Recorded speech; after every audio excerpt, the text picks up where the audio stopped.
In the aftermath of the storms that left much of the Jersey Shore in tatters in 1991, lawmakers created a dedicated source of revenue to protect coastal infrastructure and property, and ultimately New Jersey's mammoth tourism-related economy. That figure started at $15 million. Several years later, it escalated to $25 million. That was in 1998. And it's still there, 2 decades later. And that's what we're here to discuss. Meet Margot Walsh of the Jersey Shore Partnership in Red Bank, who has argued strenuously for several years to double the Shore Protection Fund to $50 million. And meet Assemblyman David Rible, co-sponsor of the bill to enable that escalation. His 30th legislative district includes many storm-weathered spots, including Belmar, Point Pleasant, Manasquan, Spring Lake, Seagirt, and others. And we're here to find out if there's a way, and maybe more importantly, if there's a will. Thanks for coming in. I know this is a very sore point for you because you've been at it for several years now, and so have you. So let's start with the figure, okay? Double sounds like a lot, especially when you're talking in tens of millions of dollars. So is the resistance that has moved this from one legislative session to the next about the figure, or is it about the need for that figure? Well, I think we recognize in the legislature the need for that figure. That's clear. The problem that always arises is the funding. Is where are we with revenue, and where can we prioritize that $50 million in the budget? So I think we all recognize the shore protection and replenish our shore is a priority. But I think we also understand that, other matters come up at hand, and how it always is, there could be 20 things on a list, and this could be number 2. And an issue could come up for another funding matter, and now that number from 2 goes to 12. So it's just a question of the priority of the funding. What determines priorities in that case? Is it based on emergency need, or? Well, one, based on emergency need, but 2 is public outcry. I mean, if people are contacting our legislative offices throughout the state, not just shore legislators, and saying, hey, this is a state of New Jersey issue. This is our tourism attraction. This is our protection to our homes. This is what's going to keep people safe from another storm. We need this, and that's what we need more people doing, is advocating to other legislators other than the ones that are on the bill. The ones that are on the bill are already committed to it. We need to get to people that don't really know the effects of what the shore protection really is. In case you're not familiar with the Jersey Shore Partnership, and I'll be surprised if you're not, it's one of the few environmentally conscious groups that understands how to balance that with commerce, politics, and industry, and that's to your credit. You've really built that, and I know that you've shopped this measure all of those sectors. By and large, what's your reaction? What kind of reactions are you getting? Well, just as the Assemblyman said, there is a lot of support for this bill, not just along the coast, in the legislature, North Jersey, South Jersey, because they understand that shore protection is an investment. It brings in $20 billion in tourism revenue every year, and compare that to the $25 million that the state's putting into it. It's one of those projects that has a direct financial return to the state, and it's really unions appreciate it because it creates jobs. The shore economy creates jobs. Businesses are for it because it increases the opportunity for sales along the coast. So there is agreement that we need to protect the coast. We've invested in the coast for decades, and we're not going to let it go now. We're a coastal state, and the coast is very, very important to the people who live in New Jersey, the people outside of New Jersey, the people in Canada who come to our shore. What I think is not really understood is what are the dollars that go into protecting our coast. And a study was done with the Corps of Engineers, both there are two districts that manage the coast, the Philadelphia district and the New York district, and DEP. And they did a 10-year study of what funding was needed to protect the coast. And the average cost to New Jersey for shore protection is now $50.6 million, not $25 million. And that's every year. At the average cost for a 10-year span. And that's a very relevant study because it was done by the Army Corps of Engineers with New Jersey DEP. So I think that is the real point of information that people need to understand. They see the sand being put onto the beach, they see the replenishment projects going on, they see the floodgate being built out of Port Monmouth, they see them moving into Ortley Beach and replenishing with dunes, trying to stave off the terrible erosion that's a hot spot there. But I don't think they really understand what are the dollars involved in making this happen. And we have a partnership with the federal government that pays, as well as the Assemblyman knows, 65% of the costs of all our projects to our 35%. And that 35% is shared 25% by the state and the remainder with the municipalities. So we are the only state, only coastal state that has that partnership with the federal government. That's money helping us save our shores. We don't want to threaten that by not having a match, because that's what brought them in. We're only second to Florida in the amount of federal dollars we get for shore protection. They have 1,000 miles of beaches. We have 127 miles. So we don't want to lose that. And we also don't want to lose that $20 billion in tourism revenue. We all learned from Sandy, where did the tourism go? It left. Our beaches and our shore communities, and even going up to the Raritan Bay and out to the Delaware Bay, are all part of our economy. And we don't want to lose what we put in all these years. We need this protection. Okay, let me play devil's advocate here. I'm from Boonton, or I'm from Burlington, or I'm from Marlton, or I'm from Cumberland County. Why do I care about this? How does it affect me? Nothing happened to me after Sandy. Taxes. Okay, let's talk about that. What was the ricochet effect on that?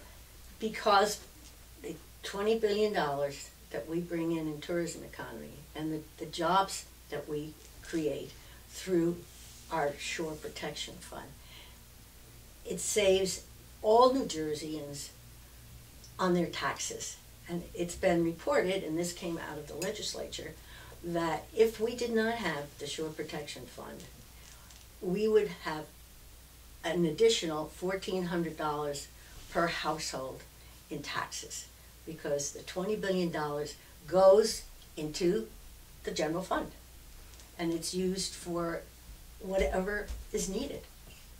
I'm sure you can, add to that. Well, I think taxes is clearly an issue that you say the person in Boonton or Burlington, but also just overall cost of living. And when I say that, I'm talking about your insurance, your homeowner's insurance, for example. Without if we're not protecting our shore, we're driving the rates of insurance even higher now, because take the flood insurance out, just homes that are even near the shore, their rates are going to go up, which ultimately you're going to be paying for in Burlington as well, because you're going to be part of that same rate paying formula. So the safer we protect our shore and the homes and the properties on the shore is multi levels of protection for costs and for taxpayers. So we really have to look a little deeper. You have to peel back a couple of layers here and see how that all affects you in different ways. Let's talk about the expenditures as they are. Can you break it down at all in terms of how that $25 million is spent and why it needs to be $50? What does it go to? Well, there's a great website that is the DEP, Construction and Engineering Department, and they have a whole listing of all the projects that are either planned and authorized by the Corps of Engineers, and in process. And right now, we still have federal funding coming in either from the Sandy dollars, or FEMA is working. For instance, FEMA is now funding rebuilding the seawall at Seabright and Monmouth Beach. The funding goes basically for beach protection, and that can take a broad term because it goes up to the Raritan. There's currently work being done on the Delaware Bay. There's a project, up in North Jersey. Passaic is so prone to flooding. Mm-hmm. There's a project helping them out in Passaic. In Port Monmouth, they're building floodgates, and the state will be responsible for taking care of the maintenance of that. Port Monmouth was practically annihilated, and so they're rebuilding the floodgates there. So it's reconstruction is basically what it is. The DEP contracts with dredging companies to do the work, and they enter into the contract with the Corps of Engineers, and the contracts are signed and the work. The partnership is an advocate for getting all this done. No money's come through the partnership. It's all handled through the DEP, or the stewards of the Shore Protection Fund. This legislation is active in both houses. Correct. You've accumulated, Assemblyman, an impressive series of sponsors. Some people I didn't expect to see on there, like a Kip Bateman or Tom Kane. Some people I naturally expected to see, such as your colleague in the 30th and a few Shore people. I don't see all the Shore people on there, but this tells me that you have had those discussions with those individuals, and they understand the need for this, so they're on board with you. How do you reach the rest of them? Well, it's not really a question about reaching them. I mean, any type of legislation goes through, there's sometimes only 10 legislators on, but when it comes to the vote, if that bill came to the floor in the Assembly next week, I'd be very confident that it would receive in excess of 48 votes. It only needs 41 to pass. So I'm confident that it would receive a great majority of approval from the Assembly and from the Senate. Again, it comes down to appropriations. Would the money be available? But when you were talking about before about the funding, just before Sandy, our beaches really weren't in bad shape. We were actually on a really good road of protection. Sandy really brought us back, and that's why now more than ever the extra money is needed just to get us back to almost where we were at Sandy and then some. And some towns are doing a great job. I use Bradley Beach as a perfect example. I mean, they bury the Christmas trees in the beach and create the dunes. And if you go back to Superstorm Sandy, Bradley Beach was one of the few towns who had minimal damage to their boardwalk because those dunes protected their community. It was amazing. As the engineers predicted, it worked. But again, the extra funding, we have to kind of get back to where we were pre-Sandy, and also move us forward to protecting for the future. So that's why this money now is more so important. I think that the argument's better today than it was 5 years ago. Mm-hmm. And it's also important to point out that this legislation is bipartisan. You've got people from both sides of the aisle who support it. Does this give you a little bit, does it empower you a little more to be able to get that to the Speaker and the Senate President and get that bill posted for a vote? Well, it's gonna, if it comes out of committee, it's going to go to an appropriations committee because obviously there's a cost, and that's where the dollars and cents get weighed out. Will the funding be there for it? Are we going to pass a bill for funding that the governor's going to come back and say, look, we don't have the money, and I'm going to have to conditionally veto it because we don't have the funds. So I think what we have to do is more so get the bill passed, but at the same time try to create cuts in the budget to make that funding go towards the... So it's a combination of cuts in the budget and underscoring the need. Just to complicate it, the funding for shore protection comes out of the realty transfer fee. Yes. And that's a tax paid by a property seller into the realty transfer fee. The funding, the $25 million, is a dedicated fund. You can't just dip into it and use it for something else. So that's secure. Mm-hmm. And we're looking to secure another $25 million. The realty transfer fee is flush right now because property values have gone up, and so have home sales gone up. However, The realty transfer fee is also used to balance the state budget.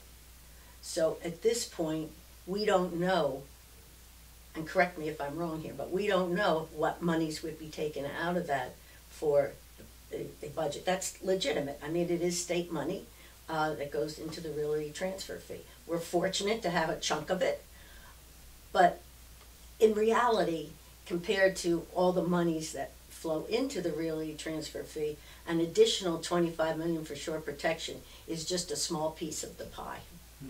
And Tom, to make matters really more complicated, there's also a group of legislators that would love to repeal the realty transfer fee. Yes. So we have to fight to keep the realty transfer fee, to keep the funding for the shore protection. Otherwise, you have to develop a whole new funding We mechanism. have to start all Correct. over. Would there be any value in taking it in smaller increments instead of doubling, maybe, okay, over a span of 10 years, reaching 50 million, or X number of years, reaching that target? Is there any value to that? It might happen. It doesn't pay the way that you would want it to be paid, but that's a legislative issue. We know that through this 10-year study, we know what's required. What will happen is if we don't get the money at all, or if we get just a little piece, the damage is in municipal projects, like projects in the Assemblyman's area, because those projects would be paid through the state and not through the partnership we have with the federal government. And right now, we even have a backlog of municipal projects that are not funded because there isn't the funding there. So the focus is on the money we still have coming in, and through the partnership with the federal government, those projects are on target, those projects that have been authorized and already being implemented. But municipal projects would be kind of short-lived because there wouldn't be money to continue to do those projects because the state wouldn't have the dollars. And to your point, Tom, one thing when I talk about how a bill becomes law with kids in schools, I always constantly tell them a bill that gets signed into law very rarely is it the exact version when it got introduced. And that the good thing about legislation is you introduce it, it creates a talking point now. Now we have something to talk about. Now we're creating a discussion. So to your point, could that be the ultimate compromise? Maybe phasing in over 3 or 4 years? That could be the option. Once we get it to a committee and start talking about it, that's what's paramount. So, but like I said, I've never seen legislation get introduced and almost signed exactly with the same language. There's always a compromise to every piece of legislation. You have a wide territory covered in terms of the sponsors and the supporters of this legislation. You have convinced them, obviously, of the need. How do we convince everybody else of it? How we understand that there's a possibility of getting that money if the urgency is demonstrated. So what should people do in order to communicate to their assemblyman, their state senator, how much this is needed? How do we do this? Well, communication is key. I think the more they call or write or email their local senator or their assembly member in their district, in their legislative district, that's paramount. We get the emails, all the emails and phone calls and letters in the office every day, and we take note to everyone that comes in. We take each complaint or request very seriously and respond back to each person. So hopefully the other legislators would. So key is just contacting your local legislator. Just curious, and it's just, we would understand it if a lot of that communication came from along the coast. But that issue you brought up about the tax problems that result from an imbalance here, is there any reason to do a direct mailing to reach people in the far ends of the state who maybe aren't plugged into this and explain to them that without this, this is an issue for you. Would that help? It sure would. It'd be great. Okay, how do we do that? We have to get some help to do that. But it would be wonderful. You have to also understand that it's just not the shore communities, because like 1 out of every 11 people in New Jersey and the surrounding region live within 50 miles of the shore. Mm-hmm. So your people in Boonton and Patterson, many have shore homes, Mm-hmm. or they vacation at the shore. So there's an affiliation there, but truly your idea is really good to help them understand the tax implications and the conditions of shore protection that add to their quality of life. I mean, I'm just kind of shooting in the dark, but No, it's one thing to say, yeah, I like that bill. It's another thing to say, yeah, I like that bill because I don't want to pay that and much it benefits you. Yeah, it's demonstrating that it benefits people far beyond the coastal communities. more. Okay, And so it's we a need to great get somebody idea. to help you to do this. So You- where can we right. reach you, Margot? You can reach me. I give you my email address and my phone number, and I welcome all your calls. Like you said, you treat each one and respond to each one. It's M. Walsh, W-A-L-S-H, followed by 4 letters, J-S-P-F, meaning Jersey Shore Partnership Foundation, at gmail.com. And my number is 732-212-4145. And if you go to the state legislative website, you will find a portal where you can email Assemblyman Rible or any assemblyman And or we- any state senator. It'll get right to their legislative offices. And they pay attention to that, I know, because I tried it. Well, we have a website, jerseyshorepartnership.com, and on there we have a petition site for people to sign up for supporting legislation. Anything you want to add on this issue? No, I just think Margot does a fabulous job advocating for the shore. So I appreciate the work that she does, because we can't be everywhere as legislators. We can only respond to the issues.